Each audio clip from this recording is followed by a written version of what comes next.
자, 우리 오늘 마태복음 24장 45절부터 51절 말씀 함께 나누겠습니다. 아마 오늘 설교는 조금 짧게 할 것 같습니다. 우리가 지금 앞에 나오는 24장부터 시작해서 뒤에 나오는 25장까지 해서 예수님께서 마지막 날, 마지막 때와 관련된 말씀을 주시는 내용을 살펴보고 있습니다. 모든 부분들이 다 마찬가지인데 조금 더 중요한 게 있고 조금 더 사소한 게 있죠. 모든 게 다 중요하지만 그 중에 조금 더 중요한 부분들이 있기 마련입니다. 근데 지금부터 우리가 보게 되는 이 비유 내용들이 마지막 날과 관련된 내용들 중에 제일 중요한 핵심과 관련된 내용이다, 이렇게 볼 수 있습니다. 왜 그러냐면 이 마지막 때와 관련된 내용이 예루살렘 성전을 쳐다보는 장면에서 시작을 하거든요. 그러니까 제자들이 예수님에게 이 성전이 얼마나 대단한지, 이게 얼마나 웅장한지 이 건물들을 좀 보십시오, 이렇게 하니까 예수님께서 이 성전이 돌 위에 돌 하나도 남지 않고 다 무너질 것이다, 이렇게 말씀을 하셨죠. 이게 마지막 날과 관련된 말씀을 하신 거예요. 그리고 이 말씀을 듣고 난 다음에 제자들이 두 가지 질문을 합니다. 그러니까 첫 번째는 도대체 언제 이런 일이 있습니까? 두 번째는 마지막 때가 되었을 때 어떤 징조가 나타납니까? 이렇게 두 가지 질문을 했어요.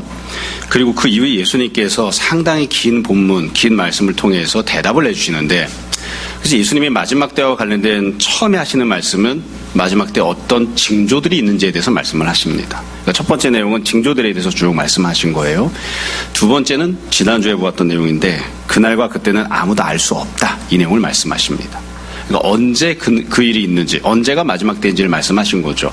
그러니까 이 두 가지 내용, 징조들에 관한 것과 그날이 언제인지에 대한 내용은 제자들이 질문을 한 것에 대해서 예수님이 대답하신 내용입니다. 언제나 늘 말씀을 드리지만 제자들이 과연 훌륭한 믿음을 갖고 있는 사람인가, 또 그들이 갖고 있는 관심사가 주님의 뜻에 합당한가, 여기에 대해서는 언제나 이 의문이 듭니다. 그래서 제자들이 정말 알아야 될 것을 질문했는지 잘 모르겠어요. 그러니까 마지막 때와 관련해서 어떤 징조가 있는지, 그날이 언제인지를 아는 게 정말 중요할까, 잘 모르겠습니다. 여하튼 예수님이 대답을 다 해주셨잖아요. 그리고 난 다음에 지금 마지막 때와 관련된 세 번째 내용이 나타나는데, 이 세 번째 내용은 깨어있고 준비해야 되는데 도대체 어떻게 하는 것이 깨어있고 준비하는 것인지를 설명하는 내용입니다. 근데 이 내용은 제자들이 질문한 내용이 아니에요. 그러니까 제자들은 두 가지만 질문했죠. 징조에 대해서, 언제인지에 대해서 질문을 했고, 예수님이 징조에 대해서 그날과 그때는 알 수 없다 대답을 하셨어요. 그리고 난 다음에 질문받지 않은 내용을 예수님이 말씀하기 시작하는 겁니다. 그리고 이 질문받지 않은 내용을 한 번만 말씀하시는 게 아니라 지금부터 세 가지 비유를 통해서 말씀을 하세요. 오늘 나오는 내용은 두 종에 대한 비유고요. 다음번에 나오는 내용은 10처녀에 대한 비유고요. 그 이후에 나오는 내용은 달란트 비유입니다. 그러니까 이 세 가지 비유는 마지막 때에 어떻게 하는 것이 깨어있는 것이고 준비하는 것인지를 설명하는 것인데 질문 없이 예수님이 선포하신 내용들입니다. 그러니까 이걸 쉽게 이야기하면 예수님이 정말 말씀하고 싶은 내용을 지금 얘기하는 거예요. 제자들이 묻든 말든, 제자들이 궁금해하건 궁금해하지 않건 예수님이 정말 마지막 때와 관련해서 이건 너희들이 알아야 돼, 이건 너희들이 꼭 기억하고 있어야 돼, 그 내용을 지금 말씀하신 거죠. 그래서 지금 수치적으로만 놓고 보자면 마지막 때와 관련해서 정말 중요한 건 뭐냐? 징조, 몰라도 됩니다. 그날과 그때 알 수도 없습니다. 근데 그것 말고 더 중요한 것이 있는데, 마지막 때에 어떻게 깨어있고 어떻게 준비할 것인가, 어떻게 살아가는 것이 깨어있는 것이고 준비하는 삶인지를 잘 생각하고 그에 합당한 아름다운 삶을 살아야 하는 거죠. 그게 정말로 제일 중요한 거예요. 그게 제일 중요한 부분입니다. 그래서 우리가 오늘부터 석주 동안 보게 될 이 내용들을 우리가 잘 생각하고, 또 지금이 마지막 때이니까 주님이 오시기 얼마 남지 않은, 또 주님께서 승천하시고 이제 재림하시는 것만 남아있는 상황이니까 오늘 우리에게 주어지는 말씀으로 잘 생각하고 스스로에게 잘 적용할 수 있었으면 좋겠습니다. 한 가지를 더 말씀드리자면, 오늘부터 시작해서 세 번에 걸쳐 비유들이 나오는데 이 비유가 갖고 있는 형식적인 중요한 특징이 하나 있습니다. 그게 뭐냐면 대조를 이루고 있다는 점입니다. 앞부분에서도 그날과 그때는 알 수 없다 말씀을 하시면서 대조를 말씀하셨어요. 노아의 때를 말씀하시면서 노아의 가족들은 구원을 받았지만 세상의 수많은 사람들은 다 심판받았다. 또 마지막 날 주님께서 재림하시는 것을 말씀하시면서 똑같이 다 밭에서 일을 하지만 한 사람은 데려감을 받고 또 다른 사람은 버려둠을 당할 것이다. 예수님께서 대조적인 말씀을 하셨어요. 근데 지금 나오는 내용도 마찬가지여서 지금부터 세 개의 비유 모두가 다 대조를 이루고 있습니다. 그러니까 지금 보면 두 종류의 종이 나올 거고요. 다음 주에 보면 10명의 처녀가 있는데 그중에 5명은 지혜롭고 5명은 어리석습니다.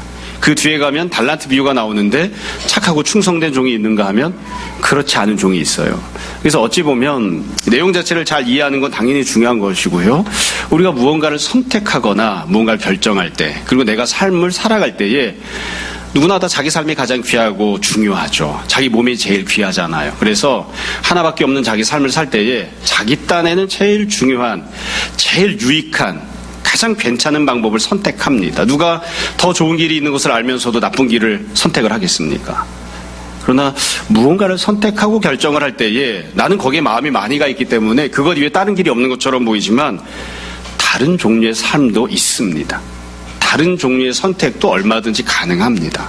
그러니까 이 예수님 말씀하실 때 제일 중요한 부분이 대조를 이루면서 말씀하신다는 것을 항상 기억하고 부문을 잘 봤으면 좋겠습니다. 그래서 마지막 날에 말세 사람들이 살아갈 때에 두 종류의 삶이 있고 그 중에 내가 어떤 종류의 삶을 선택하고 어떤 종류의 삶을 살아갈 것인지를 주님께서 권면하시는지 잘 생각했으면 합니다. 자, 이제 본문을 보도록 하겠습니다. 45절부터 보면 본문이 짧죠. 두 종류의 종이 나오는데 첫 번째 종은 45절부터 47절에 나오는 충성되고 지혜 있는 종입니다. 예수님이 이렇게 말씀하세요. 충성되고 지혜 있는 종이 되어 주인에게 그 집 사람들을 맡아 때를 따라 양식을 나눠줄 자가 누구냐. 이게 마지막 때 말세를 살아가는 삶의 첫 번째 패턴이고 모습입니다. 우리가 다 누구나 다 종으로 살아가요. 종으로 살아가는데 충성되고 지혜 있는 종이 있는 거예요. 그럼 이 사람은 무슨 일을 하는 사람이냐? 대상이 나오죠. 주인에게 그 집 사람들을 맡아서. 그러니까 같은 집에 있는 사람들인 거예요. 우리가 이런 경우를 뭐라고 이야기하냐면 지금 여기 처음에 등장하는 종을 흔히 말하는 청지기 이렇게 이야기를 하죠. 다 똑같이 종인데 그중에 조금 더 직분을 갖고 있는 종이 있는 겁니다. 조금 더 특별한 일을 맡은 종이 있어요. 청지기가 있어서 이 청지기는 집 안 사람들을 돌보는 일을 하는 겁니다. 바깥에 있는 외부 사람을 보는 게 아니라 같이 종으로 살아가는, 같은 집에서 섬기며 살아가고 있는 다른 종들을 돌보는 자가 되는 거죠. 그래서 무슨 일을 하는가? 때를 따라 양식을 나눠주는 일을 한다. 양식을 나눠준다. 그러니까 내 옆에 있는 다른 성도, 같은 울타리 안에 살아가고 있는 다른 종, 그들이 필요한 것, 기본적인 생활을 하는데 있어야 하는 것들을 나눠주는 자가 되는 거죠. 물론 여기서 나눠준다고 하는 것은 자기 것을 나눠주는 것이 아니라 주인이 준 것을 받아서 주인의 것을 나눠주는 그런 일을 하는 겁니다. 그래서 예수님이 누가 이런 사람이 될 것인가 이렇게 말씀하십니다. 이 된다라고 하는 표현을 보면서 여러 생각을 하게 됩니다. 일단은 모르겠어요. 사람마다 태어나면서부터 특별히 이런 청지기로 부름을 받는 사람이 있다 이렇게 보는 사람도 있는데 예수님이 지금 말씀하시는 논조를 보면 딱 부러지게 그런 사람이 운명론적으로 정해지는 게 아니라 너희 많은 사람들 중에 누가 그 사람이 될 것이냐, 내가 그런 청지기가 되겠습니다 하는 사람 손 들어봐라 이렇게 말씀하시는 그런 느낌이에요. 손 들어보라고 하는데 아무도 손을 안 드네. 딱 정해져 있어서 운명론적으로 너는 청지기, 너는 청지기가 될 수 없는 사람, 이게 아니라 누가 청지기가 될 것인가, 누가 이와 같이 지혜롭고 또 충성된 종이 될 것인가, 이거는 오픈이 되어 있는 거예요. 누구든 될 수 있는, 누구든 내가 이 길을 가겠다고, 나는 이런 종으로 살겠다고, 이런 청지기가 되겠다고 원할 수 있고 원하면 또 될 수도 있는 그런 모습인 거죠. 그래서 청지기라고 하는 것은 내 옆에 있는 다른 성도를 잘 돌보고 섬기는 일을 하는 사람입니다. 그러니까 말세 이런 모습으로 사는 사람이 있어요. 간단하죠. 예수님 말씀이 어렵지 않아요. 여기서 말하는 내용은 예수님 말씀하시는 청지기는 내가 얼마나 부자가 될 것인가, 내가 얼마나 유명한 사람이 될 것인가, 내가 얼마나 윤택한 사람이 될 것인가, 나 자신과 관련된 내용이 아니에요. 네가 네 옆에 있는 사람에게 어떻게 하는가, 네 옆에 있는 사람을 풍요롭게 하는 사람, 네 옆에 있는 사람의 일용할 양식을 공급하는 사람, 주님이 주신 은혜라면 그것을 무엇이건 받아서 네 옆에 있는 사람에게 나눠주고 쓰이게끔 통로로서 역할하는 사람, 그걸 지금 말씀을 하시는 거죠. 그래서 언제나 이게 신앙생활하면서 우리 마음에 늘 부딪히는 부분이긴 한데 예수님께서 말씀하실 때 다른 부분도 마찬가지지만 특별히 말세와 관련된 내용에서는 너 자신이 특별하고 대단하고 탁월한 사람이 되라 그런 말씀이 별로 없어요. 우리의 관심은 항상 나 자신에게 있죠. 내가 어떻게 하면 조금 더 유익을 누릴까? 어떻게 하면 조금 더 높아질까?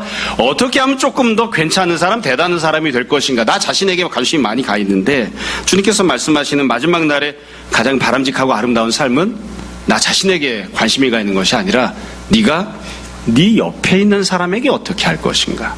너는 네 옆에 있는 사람에게 어떤 일을 하는 사람인가. 거기에 지금 예수님이 초점을 두고 말씀하시는 거예요.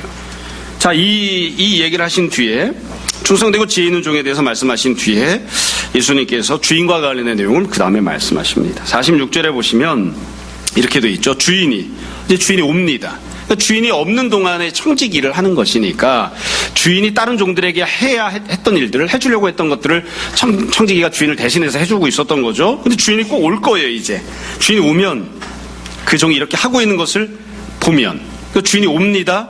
그리고 주인이 볼 겁니다. 그러면 그 종이 복이 있으리로다. 주인이 그 종에게 복을 줄 겁니다. 그러니까 주인이 평가할 거라고 이렇게 말씀하시는 거죠. 47절에 내가 진실로 너에게 이르노니 주인이 그의 모든 소유를 그에게 맡기리라. 또 다른 상급을 준다고 되어 있습니다. 사람마다 좀 느낌이 다르긴 하지만 모든 소유를 맡는 것이 과연 복이 되는지, 이게 뭐 복이라고 할 수 있을까, 뭐 다르게 생각하는 분도 있을 수 있을 것 같아요. 여하튼 주인으로부터 상급을 받는다, 이렇게 말씀을 하셨습니다. 여러분, 이 45절부터 47절까지를 보면 예수님이 아주 간단하게 말씀을 하신 거죠.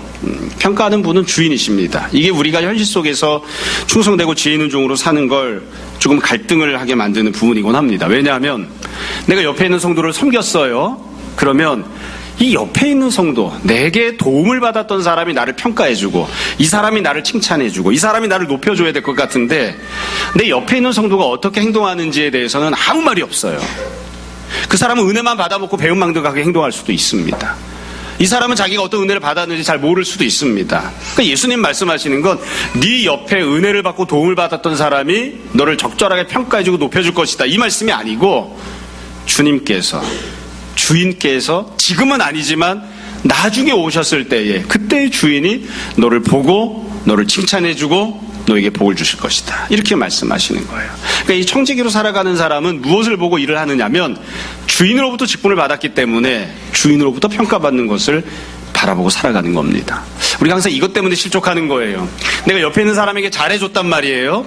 그 사람이 나한테 적절하게 보답을 안 해요. 그럼 우리는 어떠한가요? 실망하죠. 낙담합니다. 내가 계속 이 의미 있는 일을 할지라도 이 일을 계속 해야 될까, 이런 생각을 하기 마련이에요. 예수님은 옆에 있는 사람 보는 게 아니라 너에게 그 직분을 맡겨준 주인을 보고 있으라. 주인이 지금 당장은 오지 않지만, 지금 당장은 없지만 반드시 올 것이고 네가 하고 있는 그 일을 볼 것이고 너에게 복을 줄 것이다, 그렇게 말씀하십니다. 이게 이제 충성되고 지혜 있는 종과 관련된 내용입니다. 내용은 뭐 어렵지 않죠. 우리가 다 알고 있지만 몰라서 안 하고 있는 게 아니라 알고 있지만 하지 않는 그런 부분들인 것 같아요. 자, 두 번째 다른 종류의 종이 있습니다. 48절부터 51절까지 나오는 내용인데요. 48절에 보면 만일 그 악한 종이, 또 다른 종이 나오는데 두 번째 종은 악한 종입니다. 사실 논리적으로만 생각해 보자면, 문맥적으로만 보자면 충성되고 지혜 있는 종과 반대말이니까 충성의 반대말은 뭘까요? 뭐 불충하다, 아니면 뭐 게으르다, 뭐 이렇게 표현해야 되겠죠. 지혜 있는 종의 반대말은 뭘까요? 어리석다, 멍청하다, 이런 게 돼야 되겠죠. 그래서 게으르고 어리석은 종, 이렇게 나와야 될 것 같은데 예수님 말씀하실 땐 그렇게 말씀하지 않아요. 악한 종이, 뒤집어 말하면 충성되고 지혜 있는 종은 선한 종이겠죠. 선한 종과 악한 종이 있는데 악한 종은 도대체 어떤 사람이냐, 그 뒤에 이렇게 말씀을 하셨습니다. 악한 종은 마음에 생각을 합니다. 주인이 더디 오리라 하여. 주인이 더디 올 것이라고 생각을 하는 거예요. 이것도 우리가 잘 봐야 되는데 주인이 안 온다고 생각하는 건 아닙니다. 주인이 온다는 걸 알고 있어요. 올 거라는 것도 생각하고 있어요. 그러나 더디 올 거라고 생각하는 거죠. 지금 당장은 아무 일이 없을 거야, 당분간은 괜찮을 거야, 이렇게 생각하는 거예요. 사실은 더디 온다고 생각하는 것은 안 온다고 생각하는 것과 큰 차이가 없을 것 같습니다. 더디 온다고 생각을 해요. 이렇게 생각하기 때문에 어떻게 행동을 하느냐, 49절에 보면 동료들을 때리며 술 친구들과 더불어 먹고 마시게 되면, 악한 종이 하는 행동입니다. 동료들을 때리고 술 친구들과 더불어 먹고 마신다. 이게 도대체 무슨 행동일까 생각해 보면 우리가 이렇게 여기 나오는 문자적인 표현만 놓고 봐도 이게 악하다고 하는 거 알 수 있죠. 근데 이걸 다르게 표현하면 이렇게 말할 수 있지 않나 싶습니다. 자기가 원하는 대로 사는 겁니다. 자기가 원하는 대로 사는 것. 자기가 원하는 대로 사는 삶을 좀 소극적으로 보면 내가 뭘 먹을까 마실까, 내가 원하는 대로 먹고 마시는 거예요. 뭘 입을까, 뭘 살까, 이런 것도 내가 원하는 대로 하는 거, 소극적으로 내가 원하는 대로 하는 겁니다. 근데 조금 더 적극적으로 내가 원하는 대로 산다고 하는 건, 내가 승질이 나면 승질을 부리고, 내가 짜증이 나면 짜증을 부리고, 내가 저 사람을 때리고 싶으면 때리고, 내가 갖고 있는 것을 내가 원하는 데다가 쓰고 싶으면 쓰고, 이렇게 하는 거죠. 그래서 지금 여기 나오고 있는 동료를 때린다, 술 친구들과 더불어 먹고 마신다, 이 표현은 그게 죄를 짓는 것이건 악한 것이건 개의치 않고 내 인생 내가 원하는 대로 사는데 누가 뭐라고 그래. 그리고 자기가 원하는 대로 사는 겁니다. 사실은 하나님이 주신 물건이에요. 내가 열심히 일을 해서 벌었지만 하나님이 나에게 맡겨주신 물질이니까 하나님 뜻에 합당하게 써야 되는데, 내 수중에 있는 돈 내가 원하는 대로 쓰는데 누가 뭐라고 그래. 내가 살아가는 내 인생 내가 원하는 대로 살아가는데 누가 뭐라고 그래. 그래서 자기가 원하는 대로 사는 거죠. 원하는 대로 살면서 그게 죄를 짓는 것임에도 불구하고 내 인생이니까 내가 알아서 책임지고 내가 당하고 살 거야. 이제 그렇게 행동하는 그런 모습인 거예요. 여기 보면 술 친구들과 더불어 먹고 마신다고 했죠. 도대체 무슨 돈을 가지고 술 친구들과 더불어 먹고 마셨을까요? 여기 있는 이 술 친구들과 더불어 사용한 돈은 어디서 난 걸까요? 주인의 돈입니다. 주인이 맡겨준 거예요. 왜 이 돈을 맡겨주었을까요? 술 친구들이랑 같이 술 마시라고 맡겨준 것이 아니라 내 옆에 있는 성도들을 섬기라고, 다른 종들을 섬기고 돌보라고 그 재산을 맡겨준 겁니다. 근데 내 수중에 있으니까, 내가 결정해서 사용할 수 있으니까, 내 지갑을 내가 원할 때 아무렇게나 열 수 있으니까 내가 원하는 데 쓰겠다고 그냥 술 친구들이랑 술을 먹고 마시는, 거기에 그냥 써버리고 치우는 거죠. 이게 지금 악한 종인 거예요. 다시 말씀드립니다. 악하다고 하는 게 도대체 무엇일까요? 악하다고 하는 거, 물론 크게 보자면 도둑질하는 거, 강도짓하는 거, 살인하는 거, 간음하는 거, 이런 게 악한 것이겠죠. 근데 그런 것만이 아니라 말세를 살아가면서 주님께서 맡겨주신 직분이 있는데 그 직분을 감당하기는커녕 도리어 자기가 원하는 대로 자기 인생을 살아가는, 그게 바로 악한 것입니다. 예수님께서는 이와 같이 말씀하신 이후에 똑같이 말씀하세요. 50절에 보면 생각하지 않은 날 알지 못하는 시각에 종의 주인이 이르러, 주인이 올 겁니다. 앞부분이랑 똑같아요. 46절에 보면 주인이 오죠. 올 때에. 50절도 마찬가지예요. 주인이 이르러, 주인이 왔습니다. 그리고 악한 종이 행동하는 걸 보겠죠. 내가 너에게 쓰라고, 내가 너에게 다른 사람 섬기라고 맡겨둔 것들이 있었는데 넌 어떻게 썼느냐. 주인이 쳐다보겠죠. 그리고 나서 평가하고 벌을 내릴 겁니다. 51절에 보면 어미 때리고 외식하는 자가 받는 벌에 처하리니 거기서 슬피 울며 이를 갈리라. 이외 심판과 형벌을 받게 될 것이라 그렇게 예수님이 말씀하셨습니다. 이 부분도 마찬가지예요. 내가 옆에 있는 사람을 때렸어요. 그러면 원래 어떻게 되느냐, 이 매를 맞은 사람이 있잖아요. 억울하게 매를 맞은 사람이 나에게 소송을 걸거나 나에게 피해를 보상해달라고 하거나 아니면 나에게 개인적으로 원수를 갖거나 무언가 나에게 악한 일을 할 수도 있겠죠. 그 부분에 대해서는 예수님이 한마디도 안 하십니다. 네가 네 옆에 있는 사람 힘이 없어서 그냥 짓누르고 억압하고 때리고 폭력을 행사하고 아무렇게나 마음대로 행동을 했어요. 그래도 괜찮은 대상이니까 네 하고 싶은 대로 했어요. 그때 주님께서 그 모든 것을 보시고 주님이 너를 심판하실 것이다. 지금 당장은 아무 일이 없는 것처럼 보여도, 지금은 멀쩡해 보여도, 지금은 네가 갖고 있는 것으로 네가 하고 싶은 대로 살 수 있는 것처럼 보여도 주님께서 반드시 평가하시고 심판하신다. 이게 예수님께서 악한 종과 관련해 말씀하신 내용입니다. 내용이 어렵지 않죠? 오늘 설교 여기까지입니다. 참 이런 날도 있어야. 정리해서 몇 가지를 말씀드리겠습니다. 지금은 말세입니다. 우리가 다 알죠. 예수님이 언제 오실지는 알 수 없지만 주님 오실 때가 가까이 왔다고, 지금이 말세라고 우리가 다 이야기합니다. 얼마만큼 진실한 마음으로 그 이야기를 하건 성도들은 다 지금이 말세이고 마지막 때이고 주님이 다시 오실 것이라 그렇게 이야기합니다. 얼마만큼 진실한 마음으로 이야기하건 그건 각각 차이가 있겠지만, 그리고 이 말세를 살아가는 우리 모두는 삶의 태도를 결정을 해야 됩니다. 내가 원해서 결정했건 생각하고 결정했건 아무 생각 없이 살아가건 지금 내가 살아가고 있는 삶의 모습은 주님 앞에서 반드시 평가를 받을 겁니다. 둘 중에 하나입니다. 충성되고 지혜 있는 종이거나 악한 종이거나. 어떤 분들은 나는 회색지대입니다, 나는 중간치예요. 아니요, 그런 사람은 없습니다. 중간치는 없습니다. 충성되고 지혜롭게 주님 앞에서 살아가고 있거나 아니면 게으르게 어리석게 악을 행하면서 살고 있거나 둘 중에 하나입니다. 주님께서 맡겨주신 직분을 감당하고 살고 있거나 아니면 제멋대로 자기가 살고 싶은 대로 살고 있거나 둘 중에 하나입니다. 그래서 우리가 잘 생각하고 결정을 해야 됩니다. 나는 어떤 삶을 살 것인가, 그리고 지금 어떤 삶을 살아가고 있는가. 깨어서 준비하는 삶을 살아야 되는데 도대체 어떻게 하는 것이 깨어서 준비하는 삶인가? 어떻게 하는 것이 주님이 기뻐하시는 삶인가? 지금 본문에서 예수님 말씀하신 것처럼 충성스러운 지혜로운 종이 되어서 내 옆에 있는 사람을 섬기는, 내 옆에 있는 사람을 잘 돌보는, 내 옆에 사람을 필요를 채워주는 그런 모습으로 삶을 살아야 됩니다. 결국 이웃을 사랑하는 것, 성도를 사랑하는 것, 그게 예수님께서 말씀하신 깨어서 준비하는 그런 종류의 삶인 거죠. 대학교 다닐 때 또 조금 더 젊었을 때 가끔 그런 이야기를 이제 하곤 합니다. 종말론적인 삶을 살자. 표현은 어려워요. 종말론적인 삶을 살자. 에스카톨로지카라는 삶을 살자. 어려운 내용이 아니에요. 종말론적인 삶을 산다는 게 뭐냐? 내 옆에 있는 사람을 섬기며 살자는 겁니다. 네 욕심을 채우고 살지 말고, 네가 원하는 대로 살지 말고, 너의 영혼, 너의 마음, 너의 육체, 그 모든 소욕과 욕심을 채우는 그런 삶을 살려고 하지 말고, 너로 인하여 또 다른 누군가가 복을 받고, 너로 인하여 또 다른 누군가가 공급을 받는, 옆에 있는 사람을 섬겨주고 세워주는 그런 삶을 살자. 그게 종말론적인 삶입니다. 복잡하고 어려운 게 아니에요. 그래서 우리가 생각을 하면서 마음속에 주님이 더디 오실 거야, 내가 제일 중요해, 내가 무엇을 어떻게 얻고 성취하고 누리며 살 것인가, 이것만 생각하고 있으면, 머릿속에 마음속에 나 자신이 항상 가득 차 있으면, 난 억울해, 나는 분해, 나는 승질나, 나는 짜증나, 이렇게 나 자신만 내 마음속에 가득 차 있으면 절대로 종말론적인 삶을 살 수 없고 주님 앞에서 악한 종이라고 하는 평가를 피할 방법이 없습니다.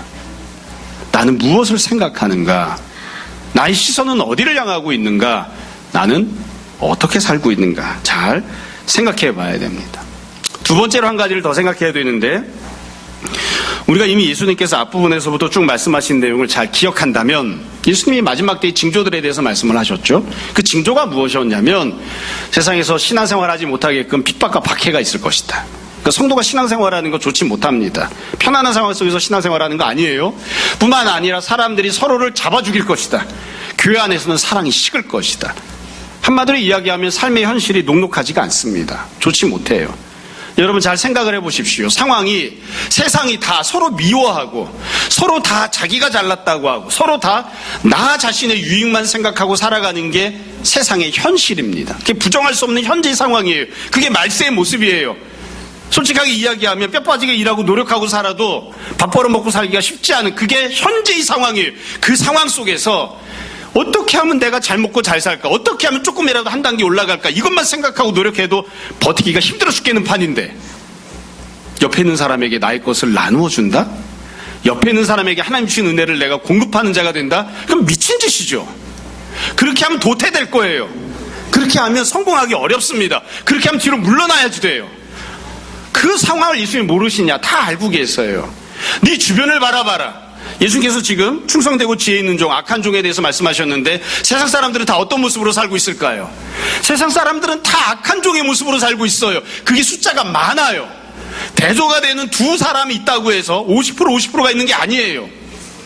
충성되고 지혜 있는 모습으로 살아가는 사람들은 성도들 중에 어쩌면 40%, 30%, 10%, 5%밖에 안 될지도 몰라요. 근데 옆에 있는 모든 사람들이 다 악한 종의 모습으로 살고 있는데 왜 내가 충성되고 지혜 있는 종의 모습으로 살아야 됩니까? 그런 반문이 내 안에서 일어날 거예요. 그게 현실이라고요. 그 현실을 잘 생각해야 됩니다. 그럼에도 불구하고 우리는 내 옆에 있는 사람과 똑같이 살지 않기로 결심하는, 그리고 내 옆에 사람과 다르게 살기로 결심하는 그런 성도들이 되어야 됩니다. 또 다른 대조가 중요한 게 있어요. 그게 뭐냐면, 이 두 종류의 종이 분명히 명확하게 존재한다는 점입니다. 무슨 말이냐? 내가 악한 종의 모습으로 살기로 결심을 했습니다. 악한 종처럼 살아요. 내가 원하는 대로 살아요. 주변을 보니까 다 내가 원하는 대로 사는 사람들 뿐이에요. 그래서 내가 틀린 것이 아니지, 이렇게 생각을 했어요. 그러나 눈을 크게 뜨고 잘 찾아보면 내 옆에 충성되고 지혜 있는 모습으로 사는 종이 있습니다. 내가 그렇게 산다고 해서, 내가 악하게 산다고 해서 내 옆에 다른 모습의 인생을 사는 사람이 없는 것이냐? 아니요, 있습니다. 눈을 크게 뜨고 찾아보면 반드시 있습니다. 그러니까 내가 악한 길을 걸어갈 때에 그것만이 유일한 선택이어서 그 길을 가는 것이 아니라 다른 아름다운 삶을 살아가는 사람이 있음에도 불구하고, 믿음의 길을 걸어가는 사람이 내 눈앞에 보임에도 불구하고 내가 그 사람에 대해서 눈을 감고 내가 원하는 모습으로 살겠다고 결심을 하고 있는 거예요. 우리가 그것을 또 잘 생각했으면 좋겠습니다. 여러분, 세상을 살아갈 때 모든 사람들이 다 자기만을 위해서 살고, 모든 사람들이 다 자기의 유익만 추구하고, 모든 사람들이 손해보지 않고 살려고 하는 것처럼 보여도 결코 그렇지 않습니다. 안 그런 사람들이 있습니다. 만약 내 주변에 안 그런 사람들이 많이 보이지 않으면 우리가 그런 사람들이 되어야 됩니다. 세상은 다 자기를 사랑하며 살라고 가르치지만 우리는 주님께서 말씀하신 대로 내 옆에 있는 다른 사람을 섬기며 도와주며 사는 그런 사람이 되어야 됩니다. 마지막 한 가지를 더 말씀드리고 오늘 말씀을 마무리하겠습니다. 본문 말씀을 준비를 하면서, 설교를 준비하면서 실질적으로, 현실적으로 제가 생각해 봤을 때 어떻게 해야 이렇게 살 수 있을까? 늘 말씀드리지만 예수님이 설교하시면서 이 말씀을 주시면서 결과, 최종적인 모습에 대해서 말씀하신 거예요. 이렇게 살라, 이렇게만 말씀을 하셨어요. 그런데 어떻게 해야 이렇게 살 수 있는지에 대해서는 말씀을 안 하셨어요. 어떻게 해야 이런 삶을 살 수 있을까요? 어떻게 해야 나의 생각이 바뀔까요? 어떻게 해야 나의 마음이 바뀔까요? 어떻게 해야 내가 담대하게 용기를 내고 결심을 할 수 있을까요? 어떻게 해야 삶을 바꿀 수 있을까요? 거기에 대해서 말씀을 안 하셨어요. 고민을 막 해봅니다. 이 대답이 없으니까. 우리가 다 아는 대로 정답은 정해져 있습니다. 결국 우리 마음속에 예수님이 가득하고 우리 심령 가운데 성령님께서 충만하게 계셔야 이렇게 살 수 있는 거죠. 성령 충만한 자가 되어야, 진리가 가득한 자가 되어야, 늘 예수님을 생각하고 예수님으로 가득한 사람이 되어야, 그래 이렇게 살 수 있습니다. 늘 생각하는 것이 학교, 직장, 돈, 건강, 명예, 취미, 늘 생각하는 것이 여기에만 가득 차 있으면 어떻게 이렇게 살겠습니까? 예수님 말씀하신 대로 살기 어려운 거죠. 어떻게 해야 이렇게 살 수 있을까? 우리가 다 알고 고백하는 대로 우리 힘만으로 이렇게 못 삽니다. 내가 지금 갖고 있는 마음만으로는 이렇게 못 삽니다. 우리 마음을 바꿔야 되고 우리 행함을 바꿔야 됩니다. 그러려면 주님, 우리를 좀 고쳐주십시오. 내가 지금 그렇게 못 살고 있고 앞으로도 살기가 어려울 것 같습니다. 나를 좀 고쳐주십시오. 내 힘으로 안 고쳐집니다. 성령님께서 고쳐주십시오. 우리가 그렇게 기도하고 은혜를 구해야 하지 않나 싶습니다. 여러분, 오늘 말씀을 마무리하면서 한 가지를 우리 스스로에게 질문을 던져봤으면 좋겠습니다. 결국 예수님의 말씀은 이 한 가지 질문으로 귀결될 수 있지 않나 싶습니다. 나는 옆에 있는 사람에게 누구입니까? 나는 내 옆에 있는 사람에게 어떤 사람입니까? 나는 내 옆에 있는 사람을 돕는 사람, 내 옆에 있는 사람을 화평케 하는 사람, 내 옆에 있는 사람의 필요를 채워주는 사람입니까? 아니면 내 옆에 있는 사람은 내가 하는 욕을 받아내는 사람, 내 옆에 있는 사람은 내 필요를 충족시켜 주기 위해서 종처럼 부려먹기 위해서 있는 사람, 우리가 혹시 그렇게 있는 것은 아닌지, 나는 내 옆에 있는 사람에게 어떤 사람인지, 나는 내 자녀에게 무엇을 주는 부모인지, 우리가 스스로를 다시 한번 잘 생각해 봤으면 좋겠습니다. 마지막 때입니다. 주님 다시 오십니다. 그때 내 옆에 있는 사람을 돕는 자로 살다가 주님께 착한 종이라고, 또 충성되고 지혜 있는 종이라고 칭찬받고 주님께 상급받는 우리 모두가 될 수 있었으면 좋겠습니다. 이런 귀한 은혜가 우리 모두에게 풍성히 임하기를 주님 이름으로 축원합니다. 잠시 기도하겠습니다. 오늘 말씀을 정돈해 보십시오. 시간 우리 잠시 함께 회개와 결단을 기도하겠습니다.